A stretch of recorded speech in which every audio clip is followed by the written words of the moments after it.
এই যে March for Gaza গেল না একদিন আগেই, তো ঢাকা শহরে এটা বিশাল যেহেতু একটা আয়োজনের প্রস্তুতিও তো অনেক ব্যাপক থাকবে স্বাভাবিক। অনুষ্ঠানটা সফল করার জন্য বাইতুল মোকাররমের মধ্যে ডিজির রুমে একটা বৈঠক বসেছিল। ওইখানে আমারও থাকার কথা ছিল, ওদিক থেকেও বারবার ফোনও দিচ্ছিল কত দূর আছেন, কিন্তু রাস্তা এমনভাবে চারদিকে সব ব্লক হয়েছে, ওই কাছাকাছি গিয়েও কোনো দিক দিয়ে এই চিপাগল্লি দিয়ে এদিক দিয়েও আগাতে পারি না, ওদিক দিয়েও পারি না, শেষ পর্যন্ত আর পৌঁছতেই পারি না। যাই হোক, আলহামদুলিল্লাহ দেশশ্রেষ্ঠ ওলামায়ে কেরাম, রাজনৈতিক নেতৃবৃন্দ তারা সেখানে ছিলেন। জাতীয় খতিবের নেতৃত্বে বৈঠকও হয়েছে যে কিভাবে কি হবে, কে কে বক্তব্য দিবে না দিবে। লাস্টে সিদ্ধান্ত হলো কোনো বক্তব্যেরই দরকার নেই, ঘোষণাপত্র পাঠ করে দিব ইত্যাদি ইত্যাদি। স্বাভাবিক ব্যাপার, ইসলামকে যারা ভালোবাসে, ধারণ করে, মাজলুমকে ভালোবাসে, তাদের পক্ষে তারা দাঁড়িয়েছে এবং এতে আপামর জনসাধারণ এমনকি অনেক অমুসলিমও এ মার্চের মধ্যে শরিক হয়েছে। এইটা নিয়ে পর্যন্ত এই চুলকানি এখন দাঁড় করিয়ে দিয়েছে যে এই বৈঠকটা ইনক্লুসিভ হলো না কেন। মানে বৈঠকের মধ্যে ঠিক আছে, রাজনৈতিক লিডার আছে, জেনারেল আছে, হুজুর আছে, বক্তা আছে, অরাজনৈতিক আছে, সব আছে, বুঝলাম, এর মধ্যে মহিলা নাই কেন? প্রচুর সমালোচনা হয়েছে গতকাল। কারা করেছে বুঝতেই পারছেন। তসলিমা নাসরিন দেশ ছেড়ে গেলে কি হবে, আন্ডা বাচ্চা তো কিছু রেখে গিয়েছে। ওই এদের প্রেতাত্মাগুলো, এই নারীবাদী নামের নেরিবাদীরা, এটা নিয়ে যে নারীদেরকে এভাবে পদে পদে অবমূল্যায়ন করা হয়, তাদেরকে পিছিয়ে রাখা হয়, অদ্ভুত ব্যাপার। এখন কেউ যদি প্রশ্ন তোলে গার্লস কলেজে বয়েসরা পড়ে না কেন, পুরুষ জাতিকে ঠকানো হয়েছে, কি জবাব দিবে? হাস্যকর ব্যাপার না? আরে এখানে পুরুষরা আয়োজন করেছে, পুরুষরা বৈঠক করেছে। তোমাদের যদি মনে হয় যে না আমাদেরও একটা আয়োজন করতে হবে, তোমরা আয়োজন করো, তোমরা সেখানে গিয়ে বৈঠক করো। সেখানে কোনো পুরুষ ঢুকতে গেলেও তো ভিডিও করে ভাইরাল করে দেবে, দেখ দেখ পুরুষ এসেছে মহিলাদের বৈঠকের ভেতরে। তো ভাই এক জায়গায় আরেকজন ঢুকলে গিয়ে কি মধু আসবে? পুরুষরা পুরুষের কলেজে পড়বে, জেলা স্কুলে তো পুরুষরা পড়ে নাকি, আবার গার্লস স্কুলে মেয়েরা পড়ে, স্বাভাবিক ব্যাপার। কিন্তু যেখানে একসাথে সবাই পড়ে, এতে ধর্মের কি ফায়দা আর বিজ্ঞানের ফায়দা আমার বুঝে আসে না। এই পাশে টেবিলে ছেলেরা, ওই পাশের টেবিলে পড়বে মেয়েরা, আবার ক্লাসের মধ্যে সব ক্লাসই তো চলবে, যৌন বিজ্ঞানের ক্লাস, গার্হস্থ্য বিজ্ঞানের ক্লাস, সব ক্লাস চলবে। আবার কখনো পুরুষ এসে পড়াবে স্যার, কখনো মহিলা এসে পড়াবে ম্যাডাম। এর দ্বারা মানুষের লজ্জা খুব বাড়বে, তাই না? লজ্জা খুব বাড়বে না? এই যে বিবিসিতে এখন সাক্ষাৎকার দেয়, আগে আমরা মাসিক নিয়ে খুব ট্যাবুতে ছিলাম, এখন আর লজ্জা টজ্জা লাগে না। এখন আমরা ভাইকেও বলতে পারি, বন্ধুকেও বলতে পারি এগুলোর কথা। আমরা দোকানে গিয়ে প্রকাশ্যে প্যাডও কিনতে পারি, আমাদের কোনো লজ্জা লাগে না। আমাদের কাছে এগুলো একটা স্বাভাবিক ব্যাপারে পরিণত হয়েছে। বাহ, খুব এগিয়ে গিয়েছে, একদম এক লাফে জাহান্নামের অর্ধেক রাস্তাতে এগিয়ে গিয়েছে। অবস্থাটা এমন হচ্ছে না? না হলে এমন তো না যে আগের যুগে এই সমস্যা কারো ছিল না আর সমাধানও ছিল না, কিন্তু নিজে বাথরুম করলো তো এটা মানুষ বাইরে বলে বেড়ায় না, এটা গর্ব করার কোনো বিষয় না, ন্যাচারাল বিষয় ন্যাচারাল ভাবেই থাকবে। কিন্তু নারীর বিষয়ে পুরুষের কাছে বলার মধ্যে কি ফজিলত আছে? তো যত দিন যাচ্ছে এভাবে নারীদেরকে ওদের ইন্ধনে পরিণত করার চেষ্টা চালাচ্ছে। জাহান্নামীরা জাহান্নামে গিয়েও বলবে, কোরআনে আছে, রব্বানা রজি'না না'মাল সালিহান ইন্না মুকিনুন, হে আমাদের রব আরেকটা বার ফিরিয়ে দেন দুনিয়াতে, আর একটা বার ফিরিয়ে দেন, আমরা নেক আমল করে আসব, কারণ আমাদের দিলের মধ্যে ইয়াকিন চলে এসেছে, বিশ্বাস চলে এসেছে। কিন্তু ওই সময় এটা বলে কোনো লাভ নাই, কারণ আল্লাহর কাছে গায়েবের উপর ঈমানের দাম, হাজিরের উপর ঈমানের দাম নাই। কারণ সামনে যখন চলে আসে ওই সময় সকলেই মানতে বাধ্য থাকে, ফেরাউন পর্যন্ত ঈমান আনে, কিন্তু ওই ঈমান ওকে আল্লাহর গজব থেকে বাঁচাতে পারে না। মৃত্যুর ফেরেশতা যখন সামনে চলে আসে সকলের বুঝে ধরে, কিন্তু ওই বুঝ কাউকে আল্লাহর আযাব থেকে রক্ষা করতে পারে না।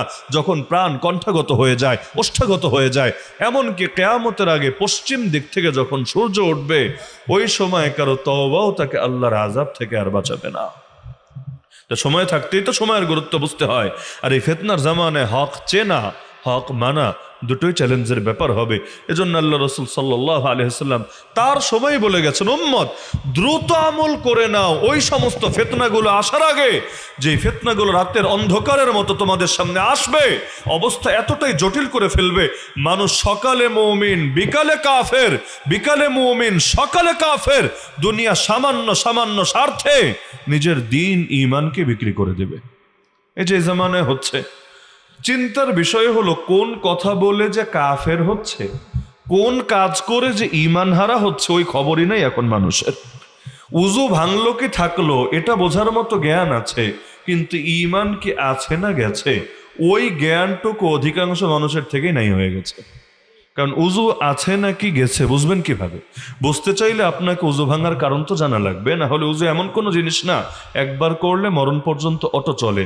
হয়তো এশার আজানের শুনে নামাজের আগে হয়তো উযু করেছিলেন, উযু হয়তো এখন নাই, অধিকাংশেরই হয়তো এমন, উজু হয়তো এখন নাই, তো একবার করলে চিরকাল থাকে এমন না। তো আমি যদি আপনাকে বলি যে চলেন আমরা 2 রাকাত নফল নামাজ আদায় করি, আপনি কিন্তু আগেই চিন্তা করবেন উজু কে আছে নাকি নাই। যদি না থাকে উজু করবেন, যদি থাকে এ অবস্থায় হয়তো নামাজে দাঁড়াতে পারবেন। তো উজু ভাঙার কারণ জানলে উজু আমার এখন করতে হবে নাকি আগেরটা দিয়ে চলবে এটা জানা যায়। তো ঈমান ভাঙ্গারও তো কারণ আছে, ঈমান নষ্ট হওয়ারও তো কারণ আছে। একবার কালেমা পড়লেই মরণ পর্যন্ত অটো চলে বিষয়টা এমন না।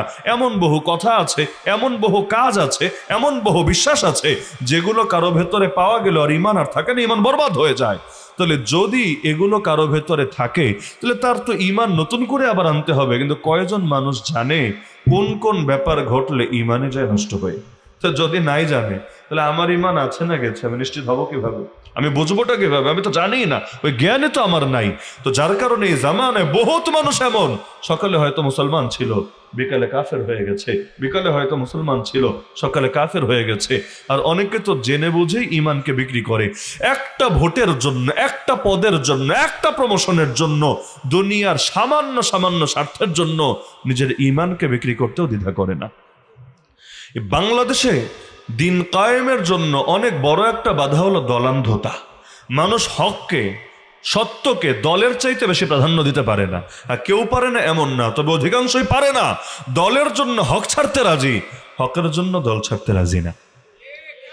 এমন একটা ঝামেলা হয়ে গেছে যে দুনিয়ার সব রক্ষা করবে প্রয়োজনে ঈমানকে বিসর্জন দিয়ে, কিন্তু ঈমান রক্ষা করার জন্য অন্য কিছু বিসর্জন দিতে পারবে না। যেমন ধরেন আগামীকাল বাংলা কোন তারিখ আসছে? 1 বৈশাখ, নতুন বছর, নতুন মাস এবং 1 তারিখ। ওলামায়ে কেরাম বুঝাতে বুঝাতে বুঝাতে কত প্রজন্ম চলে গেছে যে ভাই 1 বৈশাখ এদিন সংস্কৃতির নামে যা চলে এটারে অপসংস্কৃতি বলে, এটারে সংস্কৃতি বলে না। এবং এই সংস্কৃতি, মূর্তি সংস্কৃতি, গান বাজনা সংস্কৃতি, আরো যে ফাইজলামি মার্কা সংস্কৃতি চলে, এটা কোনো ইমানদারের শান হতেই পারে না। খালি বারবার বোঝায় রাষ্ট্রের টাকা ব্যয় করে, 1 টাকা 2 টাকা না, কোটি কোটি টাকা ব্যয় করে। এই যে এই বছর প্রস্তুতি নিচ্ছে না, প্রস্তুতি নিচ্ছে আগামীকাল সেই মঙ্গল শোভাযাত্রা, এখন আবার নাম চেঞ্জ করার হিড়িক পড়েছে। মঙ্গল শোভাযাত্রা বলবে না আনন্দ শোভাযাত্রা বলবে? আগে আনন্দ শোভাযাত্রাই নাম ছিল, পরে মঙ্গল শোভাযাত্রা নাম হয়েছে। এখন উদ্যোগ নেওয়া হচ্ছে আনন্দ শোভাযাত্রা নাম দেওয়া হবে। এতেই চেতনার লেজে আগুন ধরে গেছে। না না না, মঙ্গল শোভাযাত্রাই নাম রাখতে হবে। অথচ নাম যদি আগেরটাও দেয়, তো কাম যদি ভণ্ডামিটাই থাকে, তো বৃক্ষ তোমার নাম কি, ফলে পরিচয়। এখন সুদরে সুদ বললে সুদই থাকবে, ইন্টারেস্ট বললেও সুদই থাকবে।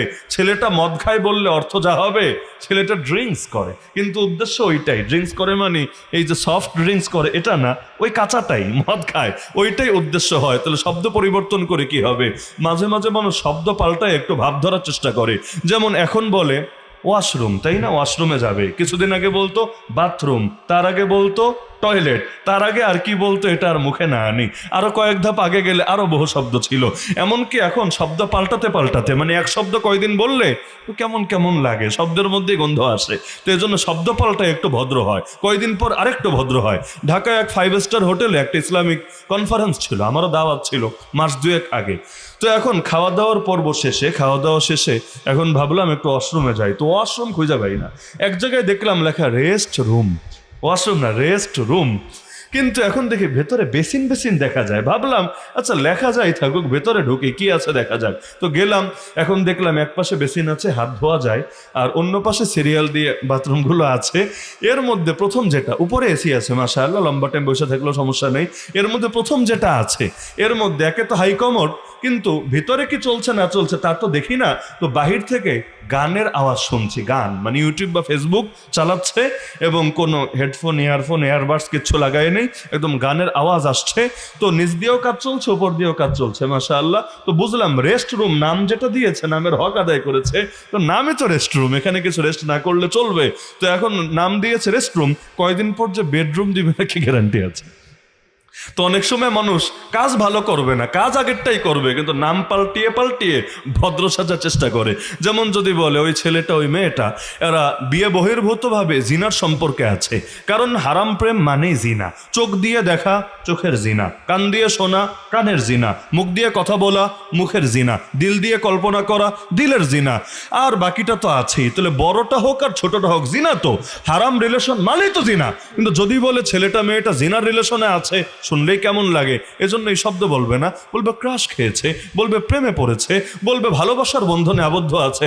আজিব আজিব, মানে জিনিস আগেরটাই থাকবে, শব্দ পাল্টায় খালি ভদ্র সাজবে। তো ভাই, মঙ্গল শোভাযাত্রায় নাম দিলা নাকি আনন্দ শোভাযাত্রায় নাম দিলা, বিষয় এটা না। বিষয় হলো যতদিন পর্যন্ত শিরকি সংস্কৃতি ছাড়তে পারবা না, ততদিন পর্যন্ত তোমাদেরকে ঈমানদার হিসাবেও স্বীকৃতি দেওয়া যাবে না। আবু তালেবের ইমানের পথে বাধা ছিল কোথায়? আপনি চিন্তা করেন, আবু তালেব হক চেনে নাই এই দাবি পাগলও করবে না। আবু তালেব হক চিনেছে, নবী যে হক খুব ভালো মতো জানতো। এমনকি ইসলামের জন্য আবু তালেব একজন অমুসলিম হয়েও ইসলামের জন্য যত খেদমত করেছে, আমরা এই মাহফিলে যত মানুষ আছে আমাদের সকলের খেদমত যদি এক পাল্লায় উঠানো হয়, এক আবু তালেব অমুসলিম হয়েও নবীর জন্য যা করেছে সেটাকে যদি আরেক পাল্লায় উঠানো হয়, আমি নিশ্চিত করে বলতে পারি আবু তালেবের পাল্লাই ভারী হবে, আমাদের পাল্লাই হালকা হবে। এমনকি আপনি চিন্তা করেন, অন্য কাজ তো আছেই, সে গোটা কুরাইশকে বলেছে, শোন কুরাইশ, যতদিন পর্যন্ত আমি জীবিত আছি তোরা মুহাম্মাদের কোনো ক্ষতি করতে পারবি না। তার কবিতা পর্যন্ত আজও ইতিহাসে সংরক্ষিত আছে, হাত্তা ওয়াসাদা ফি তুরাবি দাফিনা, মাটিতে আগে আমার দাফন হবে, আমার কবরের উপর পাড়া দিয়ে তো আর যাবি, কিন্তু যতদিন পর্যন্ত আমি জীবিত আছি তোরা মুহাম্মাদের ধারে কাছেও পৌঁছতে পারবি না। ভাবতে পারেন, একজন অমুসলিম, কিন্তু আপনি তার জজবা, তার চেতনা এবং তার নবীজির প্রতি কি পরিমাণ প্রেম, ইশক, মহাব্বত, এটা ভাবা যায় না। কিন্তু দেখা গেল ঈমান আনলো না কেন? শেষ সময়ও তো নবী বোঝাচ্ছে, চাচা একটা কালেমা পড়েন, খালি কালেমাটা পড়েন, নামাজ তো আর পড়ার টাইম নাই, কারণ চলে যাচ্ছেন দুনিয়া থেকে, খালি কালেমাটা পড়েন, আমি দায়িত্ব নিচ্ছি আল্লাহর কাছে আপনার জন্য সুপারিশ করব। এই দায়িত্ব নিচ্ছেন না যে আমি আপনার জান্নাতের চাবি হাতে তুলে দিব, আমি জান্নাতে ঢোকায় তালা মেরে দিব, এটা না। আমি আপনার জন্য আল্লাহর কাছে সুপারিশ করব। কুল ইয়া আম্মি কালিমা আশফা লাকা বিহা ইনদাল্লাহ, নবীর বাক্য, আশফা লাকা বিহা ইনদাল্লাহ। এই যুগে অনেক ভণ্ডরা আবার মুরিদরা জান্নাতের টিকিট দেয়, সুপারিশের দায়িত্ব নেই, একদম জান্নাতের টিকিট। এমনকি অনেকের হয়তো মনে থাকার কথা, হয় পলাতক নেত্রী, তার সামনে দাঁড়িয়ে পর্যন্ত 1 লক্ষের বেশি ইমাম ছিল, সেখানে পর্যন্ত একজন মাইক পেয়ে জান্নাতি সার্টিফিকেট দিয়ে দিয়েছিল, খালি বিনিময়ে 1 প্যাকেট ডিম বিরিয়ানি খেতে পেয়েছিল। কাচ্চি বিরিয়ানিও না, কাচ্চি খাইলে কিসের টিকিট দিত আল্লাহ ভালো জানে। ডিম বিরিয়ানি কয় টাকা হবে দাম? 20 টাকা, 50 টাকা, 100 টাকা, 500 টাকাই ধরলাম। মাশাআল্লাহ, 500 টাকার বিরিয়ানি খাওয়ায় যদি জান্নাতের টিকিট পাওয়া যায়, আমিও খাওয়াতে রাজি আছি। কে রাজি নেই? জান্নাতের টিকিট যদি আসলে পাওয়া যায়, আল্লাহর কসম 500 না, 5000 না, 50,000 টাকা না, 5 লাখও খুয়াতে রাজি আছি, যদি আসলে কনফার্ম জান্নাতি হওয়া যায়, জান্নাতের টিকিট পাওয়া যায়। নিজের জান্নাতের ঠিক নাই, আর আরেকজনের জান্নাতের গ্যারান্টি দিতে এসেছে। তো নবীর বাক্য দেখেন, নবী দায়িত্ব নিচ্ছেন, শাফাআত করব, যেহেতু আল্লাহ তাআলা তাকে শাফাআত করার অনুমতি দেবেন হাসরের ময়দানে, কোরআন দ্বারা প্রমাণিত, হাদিস দ্বারা প্রমাণিত, তো নবী সেটাই বলছেন, শাফাআত করব। আচ্ছা, নবী মাসুম নবী, নিষ্পাপ নবী, কারো জন্য যদি শাফাআত করেন, আল্লাহ সেই শাফাআত কি কবুল করবেন না রিজেক্ট করবেন? তা আর কি লাগে? আবু তালেবের আর কি লাগে রে ভাই? কপাল তো খুলেই গেছে, নবী সুপারিশ করবে, আর নবীর সুপারিশ যার নসিবে জুটবে, ওর জান্নাতে আর বাধাটা কোথায়? কিন্তু কি বললো শেষ সময়ও, শোনো ভাতিজা, কারণ একদিকে নবী তো দাওয়াত দিচ্ছে, আবু জাহাল এসে কান পরা দিচ্ছে, এই সারা জীবন বাপদাদার ধর্মের উপর থাকলা, মরার সময় এই বাচ্চা পোলাপনের কথা শুনে বেধর্মী হয়ে মরবা, মানুষে কি বলবে? ব্যাস এটাই পয়েন্ট, পাছে লোকে কি না বলে, অথচ দুনিয়া থেকে চলেই যাবে। এখন লোকে ভালো বললে কি মন্দ বললে কি, আমি যখন দুনিয়াতে নাই তখন 10টা গালি দিলেই বা কি আসে আর কি যায়, দুনিয়াতে থাকলে নয় তো একটা ব্যাপার স্যাপার।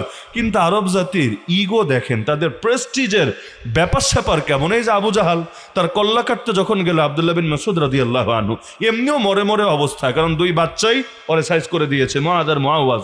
শেষ সময় আব্দুল্লাহ বিন মাসউদ গেল যে এরকম তরপায়া বেটা, কষ্ট করে মরার দরকার নাই, তোর কল্লাটা নিয়ে যাই, নবীরাও দেখাই, আর তুই তাড়াতাড়ি চলে যা তোর গন্তব্যে, এখানে দুনিয়ায় অযথা তোর দেরি করে থাকার দরকার কি? কারণ ডাউনলোড যদি বেশি সময় লাগে সবারই মেজাজ গরম হয়, তো অযথায় নেটওয়ার্ক বিড়ম্বনা এত থাকার দরকার নেই, তুইও যা আমরাও যাই। তো গেল গলা কাটতে, ওই সময় আবু জাহাল বলে, ভাতিজা কাটবা তো কাটো, উপর দিয়ে না কেটে নিচ দিয়ে কাটো। আব্দুল্লাহ বিন মাসউদ রাদিয়াল্লাহু আনহু অবাক, উপর দিয়ে কাটলেও মরবে, মাঝখান দিয়ে কাটলেও মরবে, নিচ দিয়ে কাটলেও মরবে, আর ও তো গরু না জর্গোস্ত খাবে, আলাদা করে কোন সাইজ করলে দাম কেমন হবে এবং বাজারে কোন মূল্যে বিক্রি করা যাবে, ও তো গরু না, ও তো যাই হোক একটা মানুষ, যদিও চেহারা মানুষের কিন্তু আসলে একটা চরম অমানুষ। তো এখন ওর গলা যেখান দিয়ে কাটুক পরিণতি একই হবে। তিনি অবাক, আরে তোর গলা নিচ দিয়ে কাটলে কি হবে? নিজেই ব্যাখ্যা দিচ্ছে, কিছু বোঝো না, কিচ্ছু বোঝো না তুমি, নিচ দিয়ে কাটলে কল্লাটা সাইজে বড় হবে, সবগুলো কল্লা যখন একসাথে রাখা হবে দূর থেকে আলাদা ফোকাসে আসবে, ওই দেখা যায় কল্লা, ওই আমাদের নেতার কল্লা। ফোকাসে আসার এসকো কি? এই যুগে দেখেন না মাঝে মাঝে স্টেজ ভেঙে যায়, কেন? সবাইকে স্টেজে উঠতে হবে। ওই রাজনৈতিক মঞ্চগুলোতে বেশি হয়। ওই যে বিগত দিনে স্মার্ট বাংলাদেশ ঘোষণা দিতে দেরি, স্টেজ ভেঙে খান খান হতে দেরি না, কারণ এত পরিমাণ নেতা স্টেজে উঠে, কারণ তার চেহারা মোবারক জাতিরে দেখাতে হবে, না হলে তার জিন্দগিটাই বরবাদ হয়ে যাবে। তো এখন ওই আবু তালেব সব জানে, সব চেনে, কিন্তু আবু জাহাল বলছে, আরে মরার পর লোকে কি বলবে? আবু জাহাল বলল, ভাতিজা শোনো, আমি জাহান্নামকে প্রাধান্য দিলাম দুনিয়ার লজ্জার উপরে, অর্থাৎ জাহান্নামে যেতে রাজি আছে, লজ্জাকে প্রাধান্য দিলাম জাহান্নামের উপরে, অর্থাৎ আমি লজ্জিত হতে পারবো না, আমি জাহান্নামে যেতে রাজি আছি। জেনে বুঝে বেঈমান হয়ে দুনিয়া থেকে চলে গেল। এই জামানা এগুলো হচ্ছে, আপনি বুঝান দলিল দিয়ে, প্রমাণ দিয়ে। এই যে পহেলা বৈশাখে মঙ্গল শোভাযাত্রা, অফি রিওয়ায়াতে নখরা আনন্দ শোভাযাত্রা, যেই নামেই ডাকো কেন তাহারে, এই দিন তোমরা যা করো এর সাথে ইসলামের কোনো সম্পর্ক নাই, নবী সাহাবের কোনো সম্পর্ক নাই, এগুলো মুসলমানদের থেকে আসেও নাই, এগুলো যাদের থেকে এসেছে ওরা ইসলামের কোনো প্রতিনিধিত্ব করে না। সুতরাং এগুলো আর যাই হোক কোনো ইমানদারের শান হতেই পারে না। আপনি বলেন, আপনাকে যুক্তি দিবে এটা বাঙালির হাজার বছরের সংস্কৃতি, ওল্ড ইজ গোল্ড। কে যুক্তি দেয় না? ওল্ড ইজ গোল্ড, হাজার বছরের সংস্কৃতি, ওই সংস্কৃতি টিকায় রাখার জন্য লক্ষ কোটি টাকা, কার টাকা? আমার টাকা, আপনার টাকা, জনগণের টাকা, রক্তকে ঘামে পরিণত করা টাকা, এই টাকাগুলো ওরা ব্যয় করবে। নাউযুবিল্লাহ মিন যালিক। রাষ্ট্র এতগুলো টাকা কামাই করে বসে আছে, দরিদ্র মানুষের পেটে আহার ঠিক মতো পৌঁছাতে পারুক বা না পারুক, জুলাই আন্দোলনের আহতদেরকে ঠিকভাবে চিকিৎসা করাতে পারুক বা না পারুক, কিন্তু অপচয় ঠিকই করাতে হবে, চেতনা ঠিক রাখতে হবে, এই দেশীয় সংস্কৃতি ঠিক রাখতে হবে। অথচ ইসলামী সংস্কৃতি যে কত নাই এই দেশে, ওইটার জন্য কিচ্ছু করবর থাকবে না, ওইটার জন্য কোনো ফিকির কারো থাকবে না, কিন্তু দেশীয় সংস্কৃতির নামে হিন্দুয়ানি সংস্কৃতি, মুশরিকদের সংস্কৃতি ঠিকই জিন্দা রাখতে হবে। অথচ ওল্ড ইজ গোল্ড, পুরনো থেকে চলে আসলেই যদি জিনিস ভালো হয়, তাহলে বাঙালির অনেক ঐতিহ্য আছে যেগুলো পুরনো থেকে চলে আসছে। যেমন বাল্যবিবাহ, বাঙালির হাজার বছরের ঐতিহ্য, বিশ্বাস হয় না? বাল্যবিবাহ, ওই যারে এতদিন ড্যাডি অফ দ্য নেশন বলে চালানো হতো এবং যার মূর্তি দিয়ে গোটা বাংলাদেশ সয়লাভ হয়ে গিয়েছিল। আমি জানি না শায়েস্তাগঞ্জেও তার আব্বাজানের কোনো মূর্তি টুর্তি আছে কিনা, আমার জানা নাই। পুরো বাংলাদেশ ছিল, আচ্ছা, পুরো বাংলাদেশ যার মূর্তি দিয়ে ভরে ফেলা হয়েছিল ভাস্কর্য দিয়ে, ওই মানুষটাও কিন্তু বিয়ে করেছিল এক ছোট্ট বালিকাকে, খুকি, অল্প বয়সে বিয়ে করেছিল, যেটা তার নিজের বইয়ে আছে অসমাপ্ত আত্মজীবনীতে। ওই কাশিমপুর জেলখানায় বসে এই বইয়ের এই পৃষ্ঠা আমার দেখার সুযোগ হয়েছিল যে কয় বছর বয়সে বিয়ে করেছে। তাহলে ওদের আব্বাজান যেই বছরে বিয়ে করলো, এটা তো অবশ্যই আগ থেকে বাংলাদেশে চলছে, এটা বোঝা যায়। তো পুরনো থেকে চললেই যদি সেটাতে জিন্দা রাখতে হয়, তো তোরাও বাল্যবিবাহ কর, এটা বন্ধ করার কি দরকার? তোরাও চালাতে থাক যেমন তোদের বাপদাদারা পূর্বে চালিয়েছিল। বলবে না না হুজুর, আমরা জানি বিজ্ঞানের দৃষ্টিতে এটা ক্ষতি আছে, আগের লোকে জানতো না তাই তারা করে ফেলতো, আমরা যেহেতু জানি তাই আমরা এটা করব না, অন্যদেরকে অনুৎসাহিত করব। ভালো কথা। তার মানে বিজ্ঞানের জন্য আগেরটারে বাদ দিবা, কিন্তু ইসলামের জন্য ভণ্ডামিরা বাদ দিতে পারবা না। তার মানে বিজ্ঞান বড় হয়ে গেছে ইসলামের চাইতে। ইসলাম বললো হারাম, তাও বাদ দিবে না। কোরআন সুন্নাহ বললো না জায়েজ, তাও ছাড়বে না। কিন্তু বিজ্ঞান কোনোটার ব্যাপারে বললো এতে ক্ষতি আছে, এটা আর করবে না। হুক্কা খাওয়া তো বাঙালির হাজার বছরের সংস্কৃতি, বিশ্বাস হয় না? গণধোলাই দেওয়া বাঙালির হাজার বছরের সংস্কৃতি, বিশ্বাস হয় না? বহুকাল ধরে বাঙালি এই লাইনে ওস্তাদ, গণধোলাই ভালো দিতে পারে। তো যদি সব সংস্কৃতি ফিরাতে হয়, ঠিক আছে, সবাইকে স্বাধীনতা দাও, তারাও সব সংস্কৃতি ফিরে আনুক, কিন্তু এগুলোর ব্যাপারে ওরা ছাড় দিবে না। মূল বিষয় হলো ওদের কাছে যুক্তিও বিষয় না, দলিলও বিষয় না, কোরআনও বিষয় না, ওদের কাছে কাফের মুশরিকদের থেকে যে নুন খায়, ওই নুন খায়া খায়া গুণ গাওয়াটাই হলো বড় বিষয়। ওরা কোনো কিছুর বিনিময়ে এটা ছাড়তে রাজি না। এজন্য পহেলা বৈশাখে এখন লোক হয় না, এই কারণে ঈদের দিন পর্যন্ত মূর্তি ঢুকিয়ে দিয়েছে যে আমাদের পহেলা বৈশাখে মঙ্গলের মিছিলে, মঙ্গল শোভাযাত্রার মিছিলে, মূর্তির মিছিলে বেশি মানুষ আসবে না, তাহলে চলো ঈদের মিছিলে মূর্তি ঢুকায় দেই, গান বাজনা ঢুকায় দেই, যাতে করে মানুষকে ঠিকই পাপে জড়ায় রাখা যায়, ফিতনাকে জিন্দা রাখা যায়। আর মাত্র একদিন আগেই শয়তান বাবাজি জামিনে মুক্তি পেয়েছে, দীর্ঘ 1 মাস আয়না ঘরে থাকার পরে টর্চার সেল থেকে মাত্র মুক্তি পেয়েছে। এইটাও যাতে গোটা জাতিকে জানানো যায় যে শয়তান মুক্তি পেয়েছে, তাই পহেলা শাওয়ালই দেশের মধ্যে মূর্তির মিছিল হচ্ছে। নাউযুবিল্লাহি মিন যালিক। তো বলছিলাম, ফিতনা কি আগের চাইতে কমেছে না বেড়েছে? সামনে কি কমবে না বাড়বে? বাড়বে, বাড়বে। যতদিন পর্যন্ত দাজ্জাল ধ্বংস না হবে বাড়তেই থাকবে।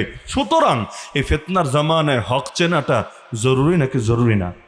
চেনাও জরুরি, মানাও জরুরি, হক নিয়ে বাঁচাও জরুরি, হক নিয়ে মরাও জরুরি। কারণ যতদিন পর্যন্ত ঈমান নিয়ে মরতে পারছে না, ততদিন পর্যন্ত নিজের ব্যাপারে নিশ্চিন্ত হওয়ার কোনো সুযোগ নাই। ততদিন পর্যন্ত ভয়ও থাকবে, আশাও থাকবে। রবের রহমতের আশা, রবের গজবের ভয়, রবের জান্নাতের আশা, রবের জাহান্নামের ভয়। আর যখন ঈমান নিয়ে যেতে পারবো লা ইলাহা ইল্লাল্লাহ মুহাম্মাদুর রাসূলুল্লাহ বলতে বলতে শেষ নিঃশ্বাসটা ত্যাগ করতে পারবো, তখন আশা করা যায় আমার জীবনটা আল্লাহ তাআলা কবুল করেছে, আমার সুন্দর সূচনা হয়েছে, সুন্দর সমাপ্তি হয়েছে।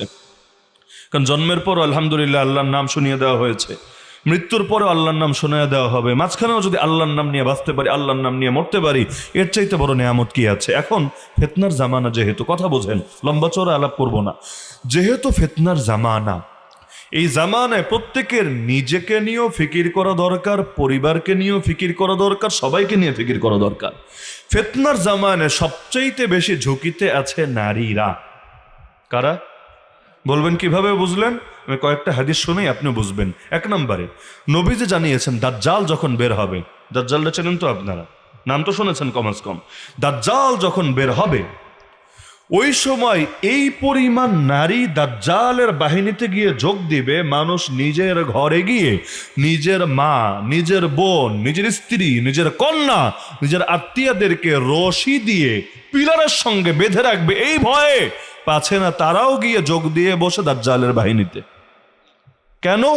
কারণ নারীদের দিলটা বড় নরম, তারা প্রভাবিত হয় সহজে, ভালোর লাইনও মন্দের লাইনও। ভালোর লাইনে আপনাদেরকে 10 কথা বললে আপনারা যতটা প্রভাবিত হবেন, তাদেরকে কথার মতো কথা একটা বললে এর চাইতে বেশি প্রভাবিত হবে। এই যে মাদ্রাসা মসজিদগুলো, এগুলো শুধুমাত্র পুরুষের পকেটের পয়সা দিয়ে চলে আর নির্মিত হয় এমন না।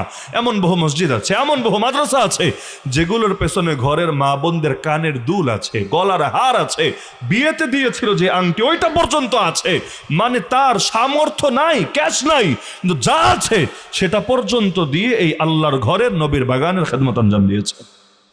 এমনকি যেই ঘরে একজন মাত্র নারী দিনদার হয়েছে, মাত্র একজন, এমন বহু ঘর আমরা জানি পুরা ঘরের চিত্র পরিবর্তন হয়েছে। কারণ নিজেও প্রভাবিত হয়েছে, অন্যদেরকেও প্রভাবিত হতে বাধ্য করেছে। আপনি চিন্তা করেন, আপনার স্ত্রী যদি তাহাজ্জুদ গুজার হয়, আপনি কিভাবে ফজর নামাজ না পড়ে থাকবেন আমাকে বলেন?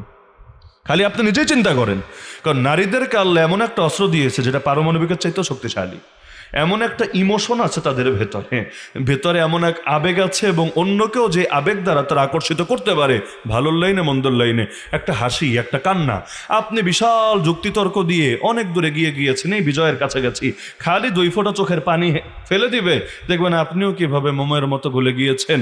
এখন পারলে কেমনে কেমনে তারে খুশি করবেন, এইটার পেছনে সব শেষ করে দিয়েছেন। নারীদের এমন জাদু আছে, যেই জাদু ওই আসল যারা জাদু জানে ওদেরও নাই। যে জন্য ওই যে কথা আছে না, তুমি আমাকে একটা শিক্ষিত মা দাও, আমি তোমাকে একটা শিক্ষিত জাতি উপহার দেব, এই কথা সব লাইনেই বলা যায়। তুমি আমাকে একটা দিনদার মা দাও, আমরা তোমাকে এক দিনদার জাতি উপহার দেব। তুমি আমাকে এক আল্লাহ ভীরু নবী প্রেমিক মা দাও, আমি তোমাকে আল্লাহ ভীরু নবী প্রেমিক সমাজ উপহার দেব। তো নারীরা প্রভাবিত হয় সহজে। এজন্য সর্বপ্রথম ইমানদার ছিল কে? একজন নারী। কিন্তু আল্লাহ রসুলের দাওয়াতে সর্বপ্রথম ইমান এনেছে কে? আবু বকর রাদিয়াল্লাহু আনহু সর্বপ্রথম এনেছেন আম্মাজান খাদিজা রাদিয়াল্লাহু আনহা, একজন নারী। শুধু ঈমানই এনেছেন তা না, আমার মাঝে মাঝে এই হাদিসটা পড়লেও মাঝে মাঝে মানে ঈর্ষা হয় ভেতরে। উম্মত পেরেশান হলে নবীর কাছে যায়, নবী কিন্তু তাকে সান্ত্বনা দেয়। নবী নিজেই যখন পেরেশান, কেন ওই যে হেরা গুহার মধ্যে ওহী এসেছে, আল্লাহ রাসূল সাল্লাল্লাহু আলাইহি ওয়াসাল্লামের গায়ে জ্বরও চলে এসেছে, নবী যে তাড়াতাড়ি চলে আসলেন বাসায়, এসে বলেন আমাকে চাদর দাও, চাদর দিয়ে ঢেকে দাও, জাম্মিলুনি জাম্মিলুনি, বুখারী শরীফের প্রথম অধ্যায়ের হাদিস, সবাই জানেন। ওই সময় নবীকে সান্ত্বনা দিয়েছিলেন কে? আম্মাজান খাদিজা রাদিয়াল্লাহু আনহা, একজন নারী। উম্মত পেরেশান হলে নবীর কাছে ছুটে যায়, নবী নিজেই যখন পেরেশানিতে আছেন, সুবহানাল্লাহ, আম্মাজানের কপাল দেখেন, কপাল আল্লাহ তাআলা কি সৌভাগ্য তাকে দান করেছেন। আরে গোটা জগতের সব সৌভাগ্যকে এক পাল্লে উঠালেও আমার মনে হয় সৌভাগ্যের সামনে ম্লান হয়ে যাবে। তিনি নবীকে এমন কয়টা কথা বললেন যেগুলো ইতিহাসে কিয়ামত পর্যন্ত স্বর্ণাক্ষরে লেখা থাকবে। তিনি বলেন কাল্লা ওয়াল্লাহ। আরে আম্মাজান খাদিজা নবী না, তার কাছে ওহী এসেছে এমনও না, কিন্তু কথাগুলো কত দামি। কাল্লা ওয়াল্লাহ, হে নবী কিচ্ছুতেই না, আপনি পেরেশান হবেন না, আল্লাহর কসম করে বলছি, লা ইউখজিকাল্লাহু আবাদা, আল্লাহ আপনাকে কখনোই অপমানিত করবেন না। কেন? ইন্নাকা লাতাসিলুর রাহিম, নিশ্চয়ই আপনি আত্মীয়তার সম্পর্ক রক্ষা করেন। ওয়া তাহমিলুল কাল্লা, অভাবীর বোঝা নিজের কাঁধে বহন করেন। ওয়া তাকরি যায়ফ, মেহমানের মেহমানদারি করেন। ওয়া তাকসিবুল মাদুম, নিঃস্ব ব্যক্তির জন্য আয় উপার্জন করেন, নিজের উপার্জিত অর্থ তাদের পেছনে অকাতরে ব্যয় করেন। ওয়া তুঈনু আলা নওয়াইবিল হক, প্রাকৃতিক দুর্যোগে পর্যন্ত আপনি আর্থিক সহায়তা, সকল ধরনের সহযোগিতা দান করতে থাকেন। একাধিক অনুবাদের মধ্যে একটা অনুবাদ এটাও। তো দেখা যাচ্ছে এই 5টা গুণের কথা বলে নবীকে বললেন, এই 5 গুণ যার ভেতরে থাকে, জমিনে তারা সর্বদা শির উঁচু করে থাকে, আল্লাহ তাদেরকে সম্মানিতই করে। সুতরাং ভয়ের কোনো কারণ নেই, আপনি চিন্তিত হবেন না। আল্লাহ নবীকে সান্ত্বনা দিলেন, শুধু সান্ত্বনাই দিলেন না, অবশেষে নবীর উপর ঈমানও আনলেন। কপাল দেখেন আপনি। সর্বপ্রথম শহীদ কে? একজন নারী, যার নাম সুমাইয়া রাদিয়াল্লাহু তাআলা আনহা। এমনকি কোরআনে আল্লাহ সব ঈমানদারদের জন্য এক নারীকে উদাহরণ হিসাবে, দৃষ্টান্ত হিসাবে, আইকন হিসাবে উপস্থাপন করেছেন। ওয়াদারাবাল্লাহু মাসালাল লিল্লাযীনা আমানু ইমরাআতা ফিরআউন, হে ঈমানদাররা, তোমাদের সকলের জন্য আমি আল্লাহ উদাহরণ হিসাবে, দৃষ্টান্ত হিসাবে উপস্থাপন করছে একজন নারীকে, যেই নারী ছিল ফেরাউনের স্ত্রী। এত এত পুরুষ বুজুর্গ ছিল, কিন্তু আল্লাহ এক নারীকে আমাদের ঈমানের জন্য একটা মডেল, একটা আইকন হিসেবে উপস্থাপন করলো। বেটা তুই পুরুষ হয়ে তোর ঈমানে নারীটার মতো বানাতে পারিস কিনা একবার দেখ। ওই নারী কি বলেছিল? ইয ক্বালাত রাব্বি ইবনি লি ইনদাকা বাইতান ফিল জান্নাহ। একদিকে জুলুম হচ্ছে, অবর্ণনীয় জুলুম, যেই জুলুম ভাষায় প্রকাশ করা যায় না, আর সারা জীবন তো আরামে বড় হয়েছে। রাজার স্ত্রী, তার চাইতে বড় শান্তিতে শান নিয়ে কে থাকবে? তো কষ্টে অভ্যস্ত না, কিন্তু চূড়ান্ত কষ্ট তাকে দেওয়া হচ্ছে। ওই সময় আল্লাহকে বলছে, আল্লাহ তোমার কাছে এটাই চাই, তুমি জান্নাতে তোমার নিকটে আমার জন্য একটা ঘর বানিয়ে দিও। আল্লাহ সব ঈমানদারদের জন্য দৃষ্টান্ত হিসেবে উপস্থাপন করছেন। এরপরে দোয়া করছেন, না আল্লাহ ফেরাউনের দিল নরম করে দাও, ওর মনটা গলায় দাও, আমার নিরাপত্তা দিয়ে দাও, আমাকে শান্তিতে একটু দুনিয়া বাঁচতে দাও না। এরপরে বলছো ওয়ানাজ্জিনি মিন ফিরআউন ওয়া আমালি, আল্লাহ আমি আর ফেরাউনের কাছে থাকতে চাই না, এই ফেরাউনের হাত থেকে আর ওর কাছ থেকে আমাকে মুক্তি দিয়ে দাও, মানে আমাকে তোমার কাছে তুলে নাও। কারণ জালেমের ঘরে থাকলেও জালেমের সহযোগী হয়। আমি যেহেতু ওর স্ত্রী, আমি যদি রান্নাও করি, আমি যদি ওর কাপড়ও ধুয়ে দিই, যে কোনোভাবে ওর খেদমত করি, তো জালেমের জুলুম যেমন তাকে ভোগায়, যারা জালেমকে সহযোগিতা করে ওদেরকেও জাহান্নামে জালেমদের সাথে ঢুকতে হয়।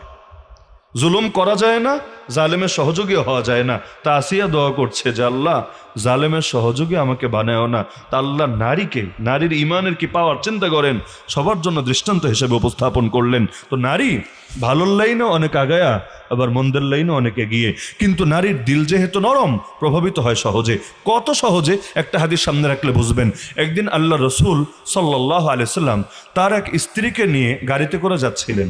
ওই যুগের গাড়ি প্রাইভেট কার নাকি, হাইয়েস বা নোয়া, ওই যুগের গাড়ি, ঘোড়ার গাড়ি, গরুর গাড়ি, এগুলো গাড়িতে করে যাচ্ছেন। তো গাড়ি সামনে থেকে যে চালাচ্ছে, ঘোড়ার গাড়ি, গরুর গাড়ি, এগুলো সামনে একজন চালায় নিতে হয় না, যিনি চালাচ্ছেন ওই সাহাবীর নাম আনজাশাহ রাদিয়াল্লাহু আনহু। নামটা একটু জটিল, কি নাম? আনজাশাহ রাদিয়াল্লাহু আনহু।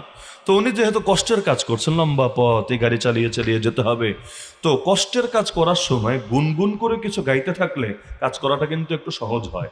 অনেক কষ্টের জিনিস ওই তালে তালে হয়ে যায়। যেমন যারা গাছ টাছ কাটে, অনেক এলাকায় দেখা যায় ওরা কি কি যেন বলে, যেমন কোনো কোনো এলাকায় শুনি বলে আরো জোরে হেইয়ো, আরো জোরে হেইয়ো।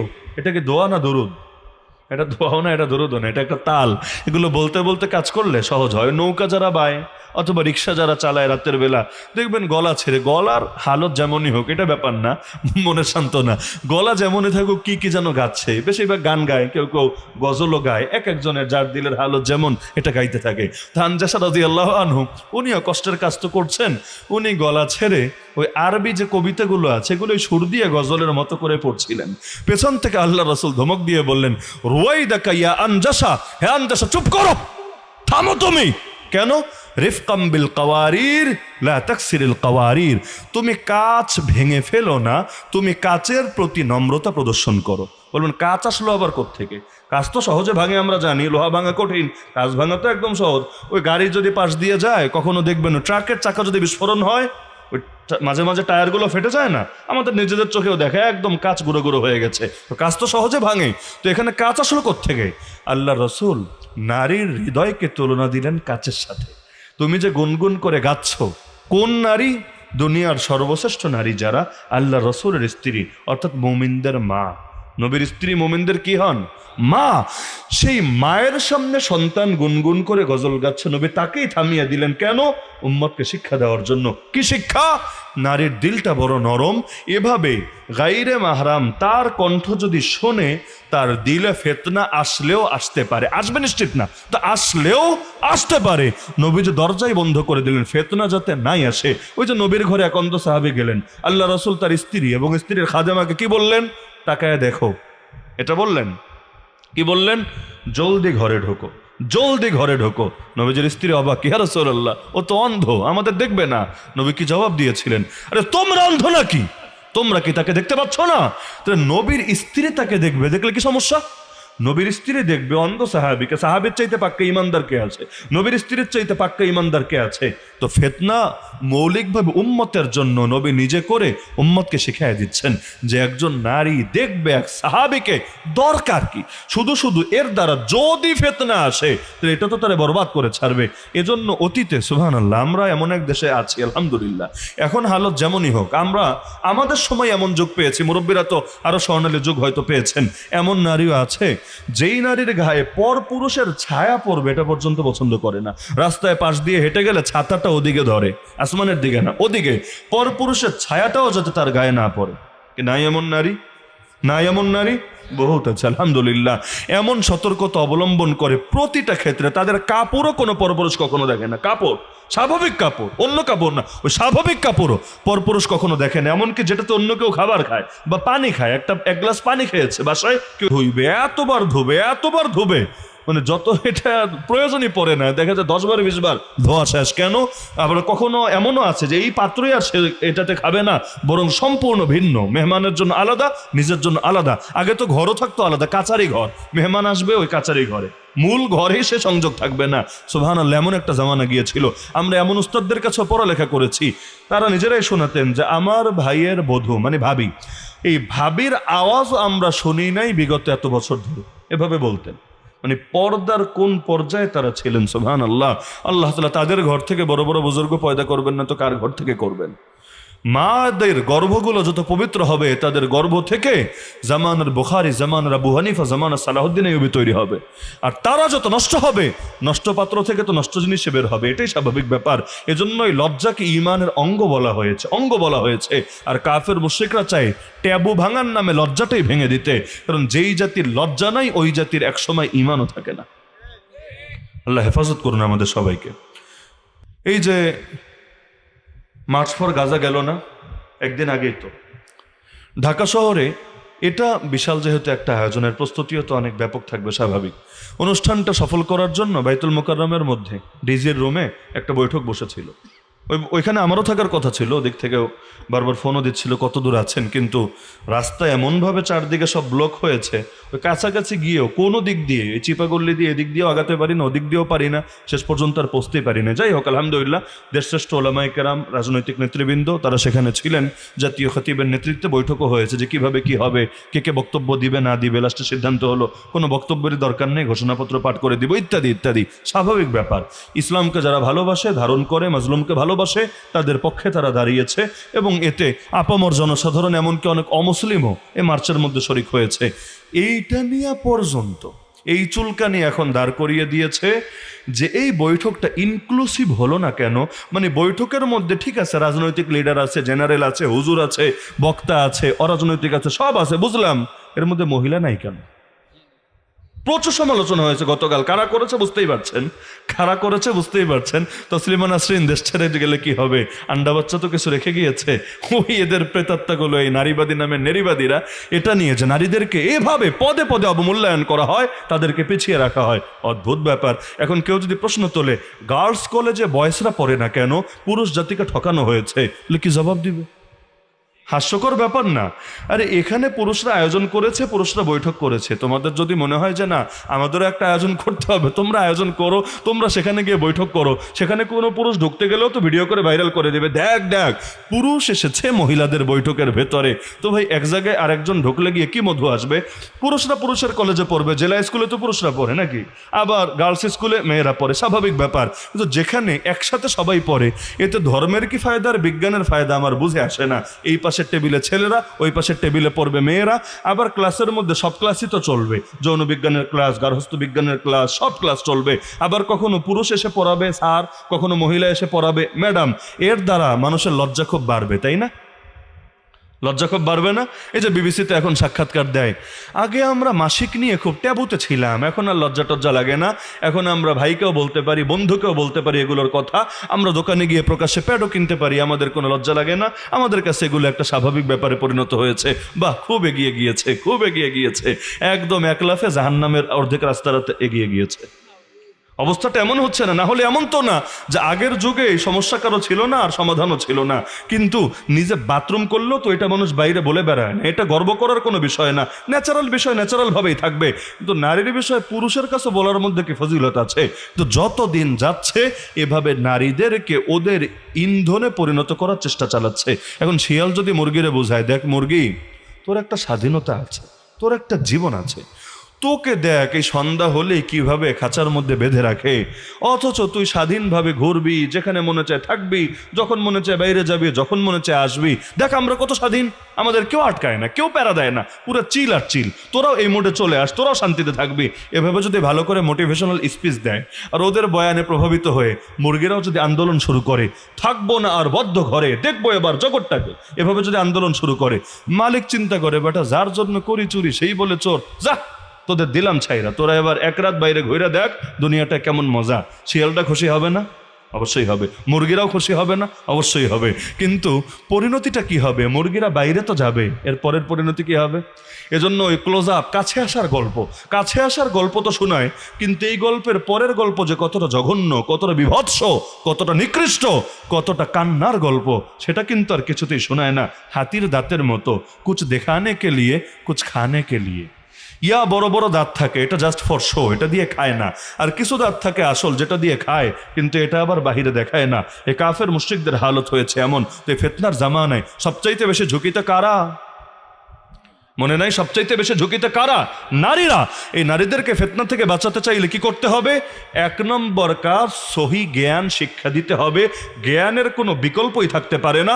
কোরআনের নাজিল হওয়া প্রথম আয়াতে ছিল তুমি পড়ো, নাকি তুমি মূর্খ থাকো? তুমি মূর্খ থাকো, এটা কোরআনের প্রথম আয়াত ছিল। তুমি পড়ো তোমার রবের নামে যিনি সৃষ্টি করেছেন। তাহলে যেই ইসলামের ধর্মগ্রন্থ কোরআনের প্রথম আয়াতে ছিল পড়ো, ওই ইসলামে মানুষ অজ্ঞ থাকবে, মূর্খ থাকবে, এর চাইতে বড় আফসোসের বিষয় কিছু হয় না। আর যেই জ্ঞান দিয়ে আল্লাহ চেনা যায় না, রাসূল চেনা যায় না, হক চেনা যায় না, ওইটা কোনো জ্ঞানের ক্যাটাগরির মধ্যেই পড়ে না।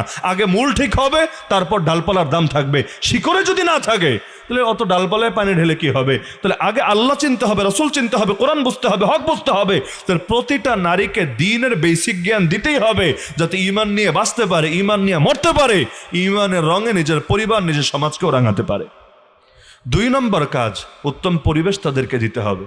পরিবেশের দ্বারা মানুষ প্রভাবিত হয়, আমিও হব, আপনিও হবেন, সবাই হব, স্বাভাবিক ব্যাপার। জেলখানার ভেতরে আমরা দেখতাম সাধারণত কারো তাহাজ্জুদ ছোটে না। কোথায়? ওই যেখানে হুজুরদেরকে নিয়ে একসাথে বন্দি রেখেছিল, ওই 2021-এর গণগ্রেফতারির কথা আমি বলছি। ওইখানে খানকার মধ্যে হয়তো তাহাজ্জুদ নিয়মিত আমল হয়, আমাদের ঘরগুলোতে হয় না। এমনকি মাদ্রাসাগুলোতে সাধারণত চাপ দেওয়া হয় না, কেন? ছাত্রদের ক্লাস আছে। ওই তাহাজ্জুদে সবাইকে বাধ্য করলে দেখা যায় ক্লাসে বৈশা বৈশা ব্রয়লার মুরগির মতো ঝিমায়, মনোযোগ থাকে না। এজন্য এটা ঐচ্ছিক রেখে দেওয়া হয়, চাপ দেওয়া হয় না। কিন্তু আমরা কারাগারে দেখতাম পরিবেশটাই এমন, 8টা থেকে 8:30টার মধ্যে সবাই ঘুমিয়ে যাচ্ছে, কাজ তো নাই, কি করবে? আর ওই এক খাঁচার ভেতরে, জেলের ভেতর জেল, তার নাম সেল, ওই সেলের ভেতর আমাদেরকে রাখতো 3জন 4জন করে। তো কত কথা বলবে এক জীবনে, কথা তো একসময় ফুরায় যায়, সারাদিন বলেছে।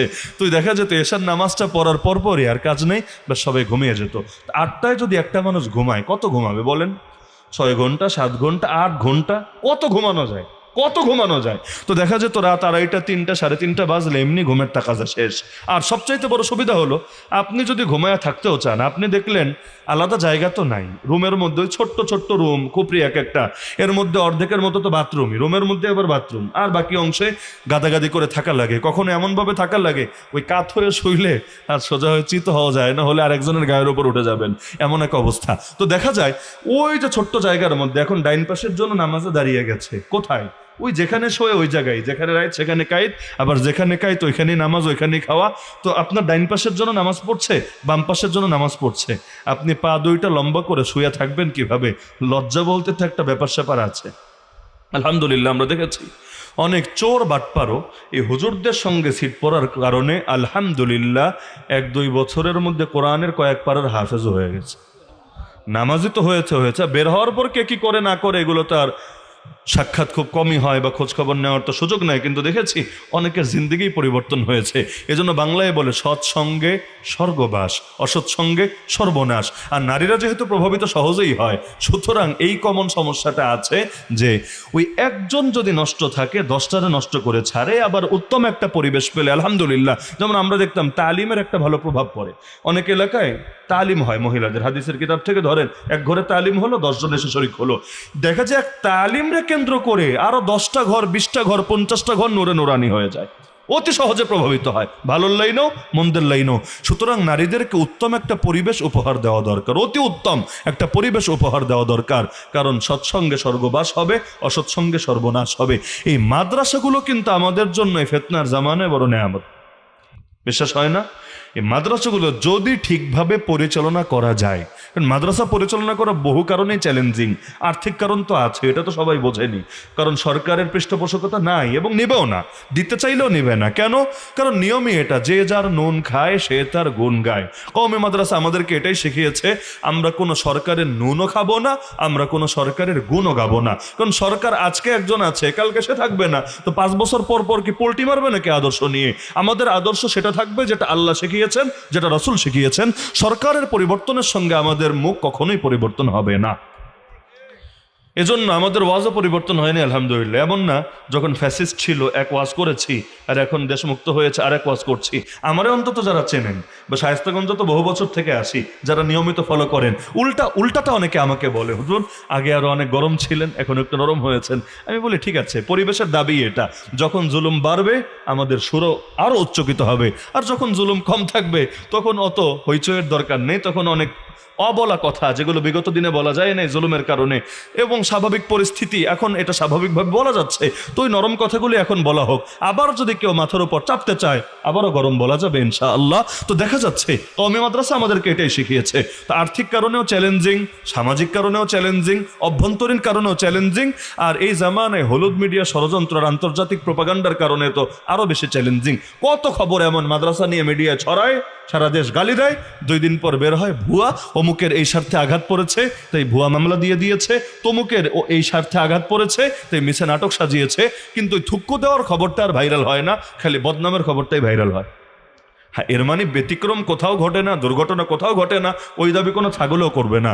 কারণ হাতের 5 আঙ্গুল কখনো সমান হবে না, বিরল ব্যতিক্রম থাকবেই, কিন্তু অধিকাংশকে দেখেই হুকুম দিতে হয়। 2-4টা বিরল ব্যতিক্রম জিনিস কখনোই উদাহরণ হয় না। তো এই ফিতনার জামানায় মাদ্রাসাগুলো এখনো যে সার্ভিস দিয়ে যাচ্ছে, সুবহানাল্লাহ, আমি মনে করি এটা এই জাতির জন্য বড় নেয়ামত। কারণ বাংলাদেশ কি ইসলামী রাষ্ট্র?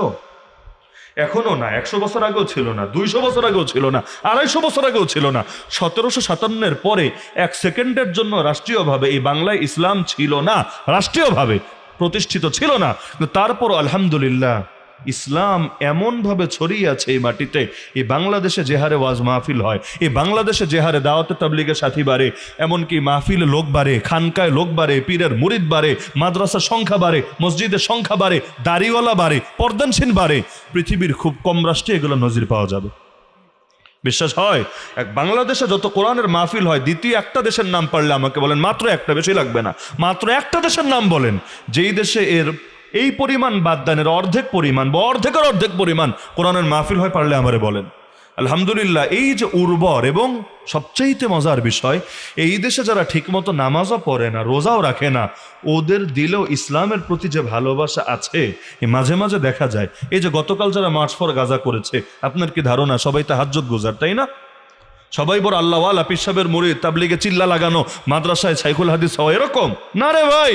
অধিকাংশ মানুষ এমন যাদের আমলে ত্রুটি আছে, তো দ্বীনের জন্য প্রয়োজনে জান বিলিয়ে দিতেও রাজি আছে। কারণ এই অনুভূতি তাদের ভেতরে আছে, বড় পাপ করেছি, সুতরাং এই জীবনটা আল্লাহর জন্য যদি দিতে পারি, আমার জীবন বড় দামি হবে। গতকাল সাংবাদিকরা কি হারে সাক্ষাৎকার নিয়েছে, এই জেনজিরা, এই আধুনিক প্রজন্ম, যেই প্রজন্মকে নষ্ট করতে চেয়েছে কাফের মুশরিকরা, এই প্রজন্মের কত ছেলে, এগুলো তো এখন মিডিয়া ভরা, কয়েক ডজন ছেলে এই সাক্ষাৎকার দিয়েছে যে আমরা শুধু প্রতিবাদ করি, থামতে চাই না, আমরা প্যালেস্টাইনে যেতে চাই, আমরা হামাসের সঙ্গে মিলিত হয়ে যুদ্ধও করতে চাই। কে বলে নাই এটা? এবং বাস্তবতা এটাই। আজ যদি সরকার সুযোগ দেয়, আজ যে কে কে আছো, তোমাদের ট্রেনিং দিয়ে তোমাদেরকে পাঠিয়ে দেওয়া হবে, তোমরা মিলিটারি অপারেশনে অংশগ্রহণ করবা, ইসরায়েলের মেরুদণ্ড ভেঙে দিয়ে বিজয় ছিনিয়ে এনে তবেই দেশে ফিরবা। আমি অন্তত পুরো বাংলাদেশ যেহেতু ঘুরি, এই বাস্তবতার আলোকেই আমি দৃঢ় প্রত্যয়ের সাথে দাবি করতে পারি, কয়েক লক্ষ যুবক কাফনের কাপড় গায়ে দিয়ে মাঠে নেমে পড়বে। তাহলে সুতরাং এটা এমনি এমনি হয়ে যায় না, এর পেছনে এই মাদ্রাসাগুলোর, এই মাহফিলগুলোর, এই আলেম ওলামার, এই দ্বীনের দায়ীদের, এই ধর্মপ্রাণ মানুষদের প্রচুর প্রচুর অবদান আছে। আমাদের পূর্বসূরীদের অবদানের কারণে আজকে আল্লাহ তাআলা আমাদেরকে ওই লাইনে কবুল করেছেন। আমরা অবদান রাখতে পারলে আল্লাহ পরবর্তী প্রজন্মকেও কবুল করবেন। এভাবে সিলসিলা কিয়ামত পর্যন্ত চলতে থাকবে ইনশাআল্লাহ। তো এই মাদ্রাসাগুলো টিকে থাকা দরকার নাকি দরকার না?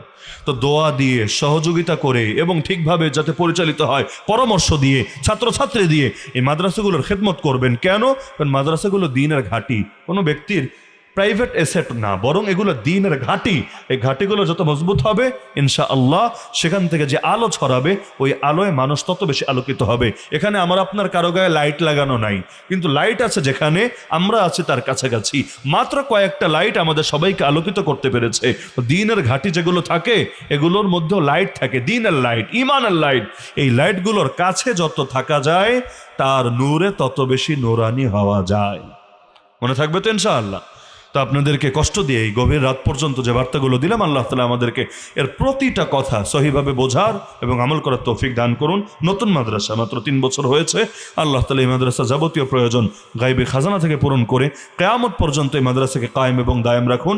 এর প্রতিটা ছাত্রীকে হাক্কান রাব্বানি, আলেমা, হাফেজা, মুবাল্লিগা, মুজাহিদা, দায়ী হওয়ার তৌফিক দান করুন।